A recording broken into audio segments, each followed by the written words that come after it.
Menurut sejarah, kopi di Indonesia sudah melewati perjalanan panjang dari awal masuk hingga tersebar di seluruh penjuru Nusantara.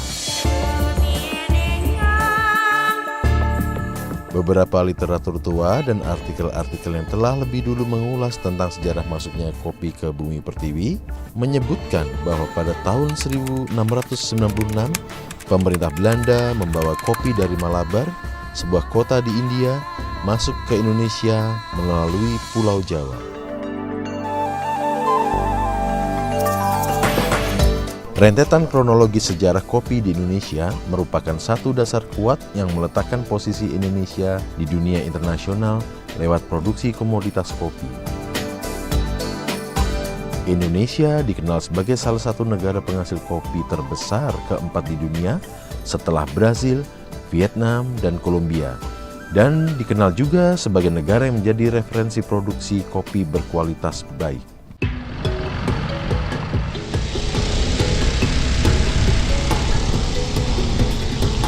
This is not just destination, this is a journey. Selamat datang di Indonesia Coffee Ride. Kita memulai perjalanan ini dari Jawa Barat.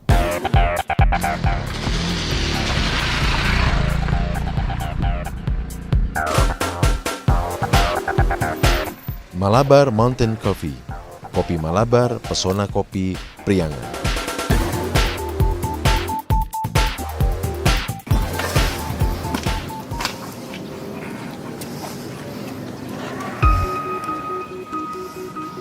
It's not how you fall, it's how you get up. Mungkin pepatah ini pantas disematkan pada Slamet Prayogo, pemilik sekaligus pendiri Malabar Mountain Coffee.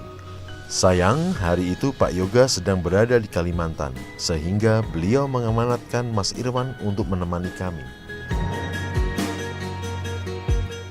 Pernah dicemooh kopinya seperti rasa kotoran hewan, Yoga pantang menyerah. Ia juga mempelajari semua hal tentang kopi, dari bibit, pengolahan, hingga menjadi secangkir kopi. Titik balik bagi Yoga terjadi setahun kemudian. Pada tahun 2014, kopi Arabica Java Priangan Malabar yang diolah secara natural memperoleh skor tertinggi dalam cupping test di acara lelang Green Bean Asosiasi Kopi Specialty Indonesia di Kemayoran, Jakarta Utara. Rasanya lebih fruity dia. Jadi kalau honey proses itu pasca panennya kan dia dikupas dengan lendir-lendirnya itu langsung dijemur. Nah itu karakternya karena dia namanya dijemurnya itu seolah-olah dilapisin madu, sebenarnya bukan dicampur madu. Nah itu karakternya lebih ke sweetness, palm sugar, karamel. Tapi alami dari dia sendiri. Iya, jadi proses pengolahannya. Sebenarnya kopinya sama, tapi pasca panennya yang diolah ada yang jemurnya 7 hari, 15 hari, ada yang jemurnya 1 bulan. Nah, kalau ini jemurnya 1 bulan, ini proses 1 bulan, petik langsung jemur aja. Harganya berapa sekilo? Ini sekilo 290, kalau seperempatnya sekitar 80.000.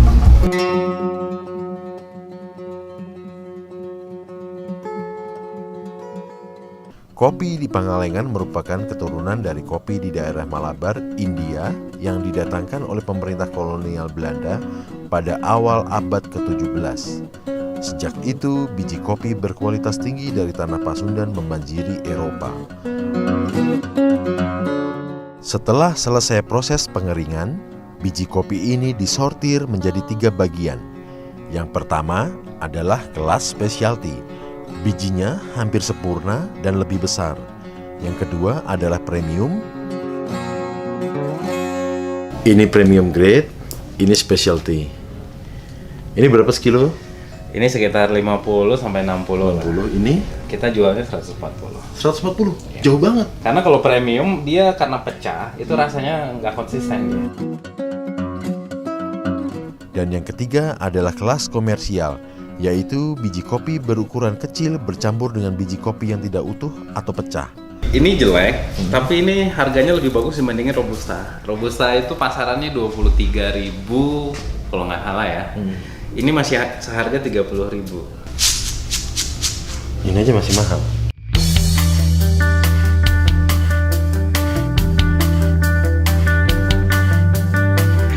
Keseluruhan proses mengubah buah kopi menjadi green beans dilakukan di Pangalengan. Setiap proses diperhatikan dengan seksama, termasuk semua alat yang digunakan. Namanya mesin haler, prosesnya haling. Ini untuk mengupas kopi lapisan keduanya. Jadi kopi itu kan dari buah cerinya. Ada berapa lapis? Itu pertama kulit ceri, ada yang namanya mesin pulper. Yang merah itu tadi. Itu di sana di luar itu dikupas. Setelah itu baru kita jemur sampai kadar air 11% sampai kering, benar-benar kering. Baru dia masuk ke sini untuk ngelupas kulit gabah. Biasa orang bilang parchment kulit luarnya. Itu setelah itu baru green bean namanya. Malabar Mountain Coffee di Pangalengan memang hanya menghasilkan dan menjual ke konsumen dalam bentuk biji kopi mentah atau yang kerap disebut green beans. Jadi kita customer itu ada yang personal, yang pribadi, ada yang coffee shop, ada yang roastery.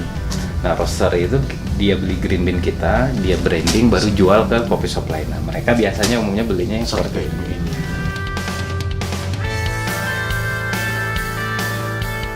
Ternyata perjalanan biji kopi Arabica menuju secangkir kopi berkualitas cukup panjang. Cukup untuk melukiskan perjuangan Slamet Prayogo yang tidak menyerah dan berhasil menanam kopi Arabica dengan kualitas tinggi di Pangalengan, Jawa Barat. Itulah yang disebut specialty coffee, kopi Arabica dengan kualitas tinggi.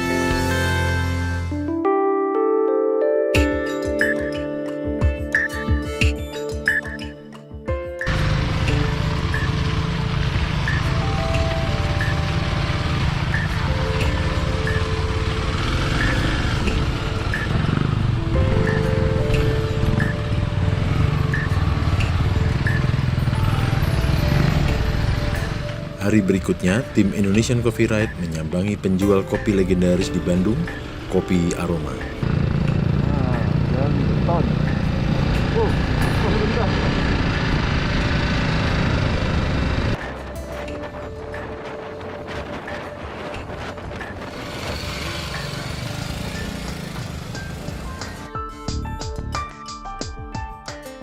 Matahari sudah cukup tinggi ketika kami tiba di Jalan Bancai di tengah kota Bandung.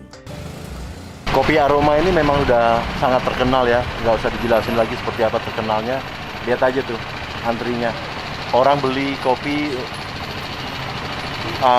dalam kemasan 250 atau 500 gram. Karena saking enaknya, mungkin sebagian ada yang pesan lewat ojek online untuk minta tolong dibeliin.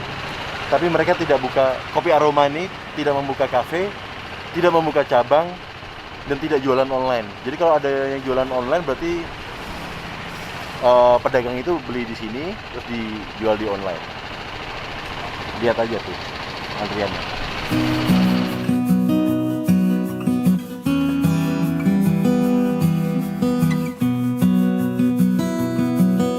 Saya beruntung sekali bisa bertemu langsung dengan Pak Widya Pratama, generasi kedua dari Kopi Aroma yang berdiri sejak tahun 1930. Beliau selalu memakai seragam coklat karena ini filosofi yang beliau anut adalah filosofi kejujuran dalam secangkir kopi.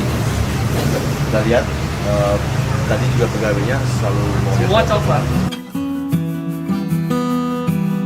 Kami diajak masuk untuk melihat langsung proses roasting di bagian belakang toko Kopi Aroma. Terlihat 3 mesin dengan tabung besi bulat. Di bawah bola besi itu terdapat tungku dengan kayu bakar. Di Indonesia ada berapa? Udah nggak ada, karena profit oriented sekarang. Dia boleh tadi. Kita cari di sini proses roasting yang pakai kayu. Kalau nggak ada, berarti memang Kopi Aroma satu-satunya yang menggarang kopinya dengan kayu bakar.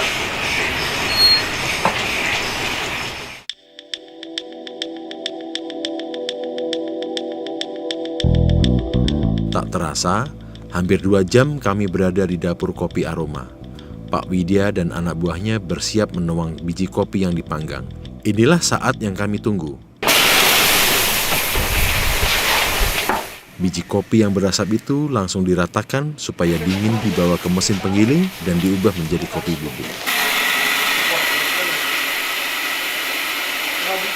Butiran bubuk kopi berterbangan di sekitar mesin penggiling kopi dan menebarkan aroma harum khas kopi. Sedap dan harum sekali. Tidak semua biji kopi digiling karena sebagian dijual dalam bentuk biji kopi yang siap giling. Keseluruhan proses dari green beans dalam karung yang dikeluarkan dari dalam gudang hingga menjadi kopi bubuk siap seduh, kami ikuti dan kami amati. Tak secuil bahan tambahan seperti pewangi aroma atau bahan sintetis lainnya dibubuhkan. Kopi yang dijual di toko kopi aroma ini memang 100% murni kopi.